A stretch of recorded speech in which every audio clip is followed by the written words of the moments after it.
First-person video games are nothing new, having been around for almost as long as video games themselves. These games show the player character's body in a variety of ways, from the small face at the bottom of Doom to Steve's arm bobbing in front of the camera in Minecraft to, very often, no visible body parts at all. How does the player relate to the body of the character they inhabit in the first person? How is that the same, and how does it differ from how that character experiences their own body? Enter SOMA, a game which brings player and character experience closer together than any game has previously through the gameplay mode of first person. SOMA is a first-person survival horror game developed by Frictional Games and released in 2015. The game is set in an underwater research facility named Pathos 2, overrun with a malfunctioning AI, the WoW, and its monsters. It is the site of the last humans remaining on Earth after a cataclysmic comet strike. You play as Simon Jarrett, whose brain scan has been placed inside a robot in this ruined future. Simon meets Catherine Chun, another brain scan placed inside a robot. She worked on the ARC project, which was designed to preserve human minds in a computer launched into space. Simon's goal is to upload himself and Catherine onto the Ark and launch it into space without being caught by the various monsters running around the underwater base. Simon has no way to defend himself from these monsters, so he must run and hide to progress. During SOMA, you see Simon's consciousness inhabit 4 different bodies. First, his original body from 2010. This body had its brain scanned, and that scan was placed in a robotic diving suit at Pathos 2. That diving suit serving as his second body. This consciousness is again doubled into a different diving suit, this one suited for deep diving, the power suit. Finally, Simon's consciousness is uploaded into the Ark from the power suit in the final moments of the game. There's one complication to Simon inhabiting so many bodies. Each time his consciousness moves, it is duplicated, and the consciousness in the original body stays behind. The game is told from the perspective of the Simon who makes it to the Ark launch but is tragically not duplicated into the Ark, his consciousness following the path in red. SOMA isn't, of course, a game that exists in a vacuum. It exists in conversation with a long history of first-person video games. As such, when most players boot up SOMA for the first time, it's likely that they've encountered another game like it before and have expectations for a first-person experience. SOMA meets some of these expectations. Like many games that share its point of view, the player rarely leaves the protagonist. The player learns the same information as Simon in the same order that he learns it, including that Simon's body is no longer human. Simon initially does not recognize that he is in a robot body. In fact, it is later explained that his mind could not comprehend the concept and perceived his body as human. There comes a moment, however, where Simon drowns. That is, he would if he were human. In this moment, his mind can no longer delude itself, and a brief animation on Simon's hands reveals his inhumanity.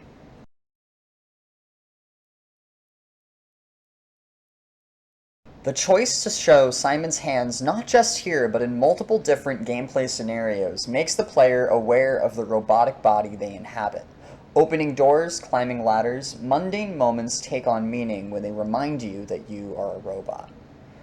When Simon is around the monstrous WoW enemies, they interfere with his, and by extension the player's, vision. This mechanic further links the player and Simon's experience of this robotic body. The lack of any persistent user interface, such as a health bar, further cements that the player only sees what Simon sees. The game makes a big show of Simon seeing himself in the mirror for the first time, emphasizing to Simon and the player that he is no longer human. His glowing red eyes are emblematic of his new form. Simon's body swap into the power suit at Omicron further complicates his relationship with his body and consciousness. The animations change along with the body, arms now a dirtied gray instead of a barnacled black. Just before progressing into the abyss, Simon is asked if he wants to leave his old body, which still carries his consciousness alive. This narrative moment quickly turns mechanical as the player is given the means to kill this old body, viewing that body from outside itself for the first time. This moment is unique to SOMA and its narrative. Most games wouldn't show you your old body from the perspective of a new one. SOMA uses these mechanics to specifically draw attention to Simon's body where most other first-person games would omit player limbs entirely. First-person perspective is often an immersion tactic, an attempt to help the player into the world of the game. SOMA rejects this, routinely reminding the player that they are inhabiting the body of another person through mechanics and their accompanying animations. Simon and the player are brought on the same journey of body realization. The way it is experienced is different, as is the case with almost every game experience. However, SOMA brings the player body experience and Simon's body experience shockingly close. Simon is just as much a stranger to his new body as the player is, having been inhabiting it for almost exactly as long and coming to realize its capabilities and limitations along with the player.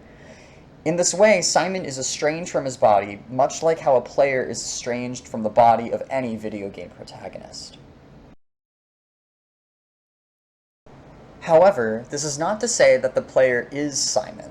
In fact, SOMA makes it explicitly clear that the player merely has control over Simon's body and not his consciousness.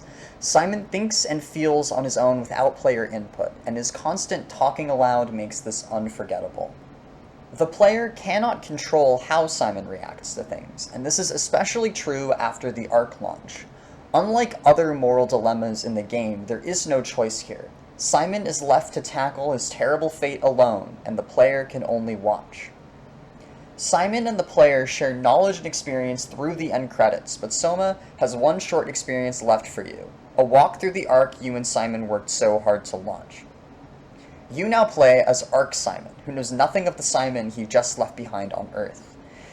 As we know from how that Simon reacted to being left behind, surprised. There was no expectation in his mind that this could happen.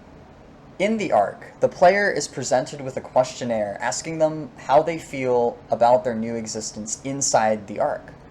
The game frames this as Simon's choices, but by this point, you and Simon are now separate via dramatic irony in both knowledge and experience.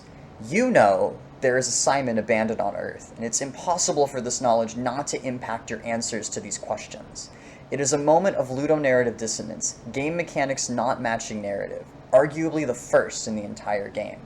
The player acts as Simon might have throughout the rest of the game because the two share knowledge and abilities. But in this closing gameplay segment, the player fundamentally acts dissimilarly from Simon because of the dramatic irony. The world of the Ark is no more or less fictional than the rest of SOMA, but that doesn't stop it from feeling different to the player. After all, this Simon is not the Simon they spent the game with. Or is it? SOMA doesn't allow you to leave without thinking about that very question.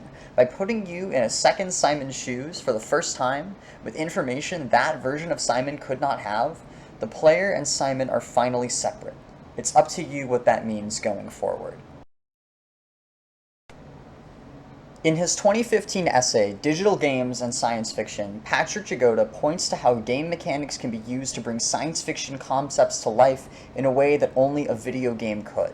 In other words, science fiction video games are best understood as a marriage between mechanics and narrative. No game better exemplifies this than SOMA. It asks questions about consciousness and bodies in its narrative, while reminding you that the in-game body you control is not actually yours with mechanics. Your in-game body isn't yours, but it also isn't Simon's. The first-person perspective is well-trodden ground, but SOMA proves that even a formal choice as simple as point of view affects player relationships with protagonists and isn't only a mechanical choice made to make the game more immersive or frightening. It shows that mechanical design and narrative design can go hand in hand. When Simon finds out he's a robot, he exclaims, "How could anything possibly matter when you know you're a stupid dead robot in a stupid dead world?" Video games are as dead a world as one can get, and a player character is as dead a robot as they come, and yet people find meaning in the video game SOMA, in no small part, I argue, to the excellent melding of gameplay and narrative. The final moments of the game play out entirely separate from Simon's perspective, one of the only moments where Simon is completely non-present. It is a cutscene of the Ark satellite flying off into space away from the destroyed Earth. Even in this moment, apart from the perspective and consciousness of Simon, it was hard not to watch the Earth he was doomed to live on drift out of frame and think about his cruel, lonesome fate.